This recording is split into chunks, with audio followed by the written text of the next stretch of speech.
Content کے اعتبار سے پاکستان ٹیلی ویژن کا کوئی مقابلہ کسی اور ایشیائی ٹیلی ویژن سے نہیں تھا. خواجہ معین الدین اور سلیم احمد اور انتظار حسین اور بانو قدسیہ اور اشفاق احمد اور منو بھائی اور انور سجاد. اب تو میں دیکھتا ہوں تو سوائے حالات حاضرہ کے بھی اور مناظرہ بھی نہیں ہوتا، یک رخی تبصرے اور تذکرے اور جو زبان استعمال ہوتی ہے، جو طریقہ گفتگو کا ہے، آپ خود فیصلہ کر سکتے ہیں کہ ان کی زبان، اس کا محاورہ، اس کا جس کو ہم کنٹینٹ کہتے ہیں وہ کس معیار کا ہے. اور اس کا ایک سبب یہ ہے کہ ویسے پروگرام کیوں نہیں ہوتے جیسے کہ پاکستان ٹیلی ویژن کے آغاز کے دنوں میں ہوا کرتے تھے، جیسے ریڈیو پاکستان کے آغاز کے دنوں میں تھے بہت ساری چیزیں جن کا ہم اب خیال نہیں رکھتے، اس وقت رکھا جاتا تھا. کیا کیا کیا کیا اس کی کیا وجہ رہی؟ آپ کیا دیکھتے ہیں؟ اتنی بڑی تبدیلی آہستہ آہستہ آتی چلی گئی کہ اب وہ چیزیں بالکل دور کی ایک کہانی معلوم ہوتی ہیں. تو یہ سب کس طرح سے ہوا؟ آپ کتنے مطمئن ہیں؟ میں دونوں اداروں کے پس منظر کے بارے میں ایک تفصیلی بات کر سکتا ہوں، لیکن میں گزارش صرف اتنی سی کروں گا کہ جو ریڈیو پاکستان قیام پاکستان کے ساتھ ساتھ ذوالفقار علی بخاری اور ان کے جو دو رفقائے کار تھے، اگر ان کے نام ہی لینے شروع کیے جائیں اور لاہور ریڈیو اسٹیشن پر اور کراچی ریڈیو اسٹیشن پر اور پشاور اور پھر پورے پاکستان میں، تو پاکستان کے بڑے دماغ اور بڑے شاعر، بڑے ادیب، بڑے گلوکار، اچھے لکھنے والے، اچھی آوازیں، وہ سب ریڈیو پاکستان میں جمع کر دی گئی تھیں. میں فرداً بھی ان کا ذکر کر سکتا ہوں مگر وقت نہیں ہے، مگر یہ ضرور کہہ سکتا ہوں کہ ریڈیو پاکستان کا آغاز اور ذوالفقار علی بخاری صاحب کا زمانہ وہ زمانہ ہے کہ جب کسی مشترکہ پاکستان میں کوئی ادارہ ایسا نہیں تھا جہاں بیک وقت اتنے پڑھے لکھے تخلیقی ذہن کے مالک لوگ پروڈیوسرز کے طور پر اور کام کرنے والوں کے طور پر بڑے گلوکار، بڑی آوازیں، بڑے علماء سب ریڈیو پاکستان میں جمع ہو گئے تھے. جب پاکستان ٹیلی ویژن آیا تو اس وقت بھی یہی صورت حوال تھی، اور میں نے کراچی ٹی وی سے جب زندگی شروع کی تو اس سے پیشتر میں ریڈیو پاکستان کی جو ایکسٹرنل سروسز تھی، سلیم گیلانی صاحب میرے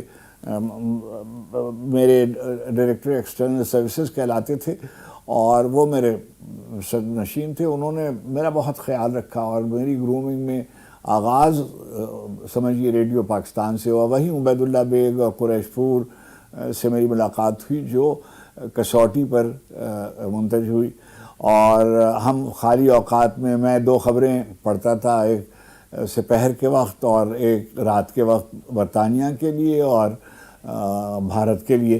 تو دونوں بلیٹنز کے درمیان بہت وقت ہوتا تھا، چنانچہ میں بجائے اس کے کہ ریڈیو پاکستان بندر روڈ سے گھر جاؤں، اور نہ میرے پاس اتنے وسائل تھے، چنانچہ میں وہیں رہتا تھا. اور کیونکہ میرا کوئی گھریلو ذمہ داری اس وقت تک نہیں تھی. اس کے بعد یہ ہوا کہ جب ٹی وی آیا تو سلیم گیلانی صاحب ہم کو ریڈیو پاکستان میں، ہم کسوٹی جس کو آج پروگرام کی شکل میں دیکھتے ہیں، یہ ہم لوگ فارغ اوقات میں ایکسٹرنل سروسز کے جو ڈیوٹی روم ہے اس کے قریب ہم نے ایک چھوٹا سا کمرہ بنایا ہوا تھا. یعنی میں نے نہیں، عبید اللہ بیگ صاحب نے، اس میں ہم سب جمع رہتے تھے، بلکہ گیلانی صاحب وہاں تشریف لاتے تھے اور ہم یہ کسوٹی سوال بوجھنا اور یہ سب کرتے رہتے تھے. جب ٹی وی شروع ہوا تو اسلم اظہر صاحب جنرل مینیجر تھے، تو گیلانی صاحب ہمیں لے گئے اور ہمارا وہاں امتحان کہہ لیجئے اس کو، آزمائش. انہوں نے کچھ سوالات ہم سے پوچھے اسلم اظہر صاحب نے، ہم نے 10 سوالوں میں 7 سوالوں کے جواب صحیح دیے. انہوں نے فوراً ہی یہ فیصلہ کیا کہ کل سے آپ یہ پروگرام کریں گے. اس دن چھٹی ہوتی تھی، چنانچہ ہم نے اگلے روز سے پروگرام شروع کر دیا. تو کسوٹی بہت سال چلا. پہلے ہم تینوں دوست آپس میں، یعنی میں ان میں سے سب سے پچھڑا ہوا آدمی تھا، وہ بہت پڑھے لکھے لوگ تھے.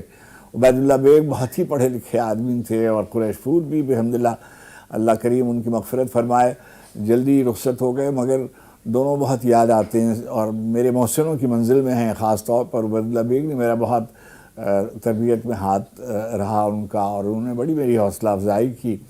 اور کسوٹی کے زمانے ہی میں پاکستان ٹیلی ویژن کا ملازم بھی ہو گیا. تو جو سمجھیے اشتہار کے نتیجے میں نے ایک درخواست دی تھی، وہ تو میں پاکستان ٹی وی کے کراچی سینٹر میں سینئر اسکرپٹ پروڈیوسر رہا، پھر میں اسکرپٹ ایڈیٹر ہو گیا، اور میں جب گریجویٹ میں تھا تو پھر میں نے وہاں سے استعفیٰ دے دیا اور میں چلا گیا.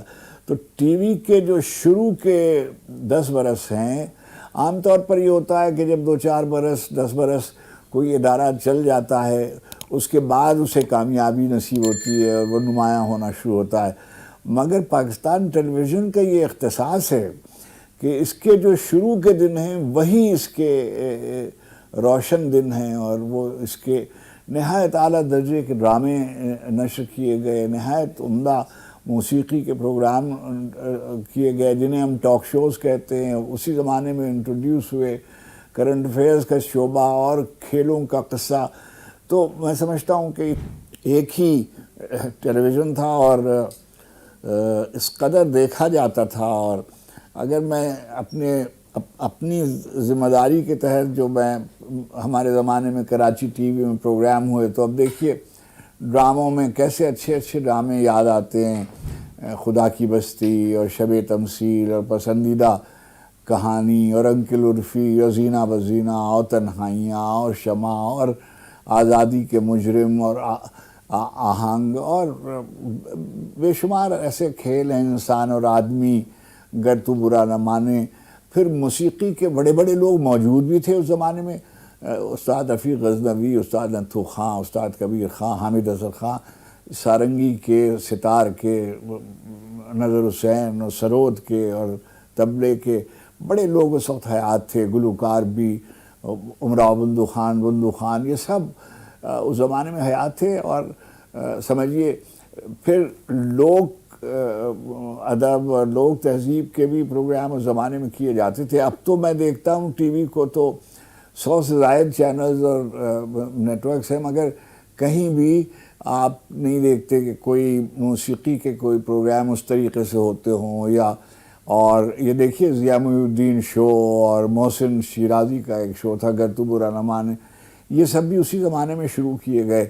تو میں سمجھتا ہوں کہ افراد جو ہیں وہ ان کی بڑی، ہم لوگ ہمارے زمانے میں تہذیبی شناخت جو تھی وہ بہت ترجیحی طور پر اول سمجھی جاتی تھی، اور ہم کوشش یہ کرتے تھے کہ ملک کے جو نامور علماء ہیں، جو بڑے اسکالرز ہیں، جو بڑے اکیڈمیشنز ہیں، ان کو بلائیں، اور ہر شعبے کے بڑے لوگوں سے وہاں ان کو موقع میسر آتا تھا، ہمارے لیے وہ وقت نکالتے تھے. نتیجہ یہ تھا کہ دیکھتے ہی دیکھتے ہمارا چینل جو تھا پی ٹی وی کا وہ ساری دنیا میں مشہور ہو گیا. اور کہا یہ جاتا تھا کہ اگر فرض کیجئے کہ ایشیا میں ممکن ہے کہ ٹیکنیکی اعتبار سے جاپان ٹی وی وغیرہ کا کچھ قصہ ہو، مگر کنٹینٹ کے اعتبار سے پاکستان ٹیلی ویژن کا کوئی مقابلہ کسی اور ایشیائی ٹیلی ویژن سے نہیں تھا. ہمارے وائلڈ لائف پہ مثلا عبید اللہ بیگ نے جو فلمیں بنائیں، جو ہمارے ہاں بہت کام ہوا لاہور ٹیلی ویژن نیٹ ورک سے. اور دیکھیے کس وقت کتنے بڑے بڑے لوگ، خواجہ معین الدین اور سلیم احمد اور انتظار حسین اور بانو قدسیہ اور اشفاق احمد اور منو بھائی اور انور سجاد، آپ نام گنتے چلے جائیے تو آپ کو اندازہ ہوگا کتنے بڑے بڑے لکھنے والے جو تھے وہ انہوں نے ہمارے لیے کام کیا. تو اس کی کامیابی یہی تھی کہ ہم نے ادب کو، اور دیکھیے ہمارے ہاں جیسے کسوٹی ختم ہوا تو اس کے بعد قریش پور صاحب نے شیشے کا گھر ایک پروگرام شروع کیا، اس کے بعد نیلام گھر ہمارے یہاں سے شروع ہوا، زینہ بزینہ ایک پروگرام تھا. تو کوئز پروگراموں کا بھی بہت اعلیٰ درجے کا معیار تھا. اور اب تو میں دیکھتا ہوں تو سوائے حالات حاضرہ کے بھی، اور وہ بھی حالات حاضرہ کے پروگرام جو ہوتے ہیں اس میں مناظرہ بھی نہیں ہوتا، یک رخی تبصرے اور تذکرے اور جو زبان استعمال ہوتی ہے، جو طریقہ گفتگو کا ہے، اب میں اس پہ کیا عرض کروں. آپ خود میڈیا سے تعلق رکھتی ہیں، آپ نے مختلف چینلز پہ کام کیا ہے، آپ خود فیصلہ کر سکتے ہیں کہ ان کی زبان، اس کا محاورہ، اس کا جس کو ہم کنٹینٹ کہتے ہیں وہ کس معیار کا ہے.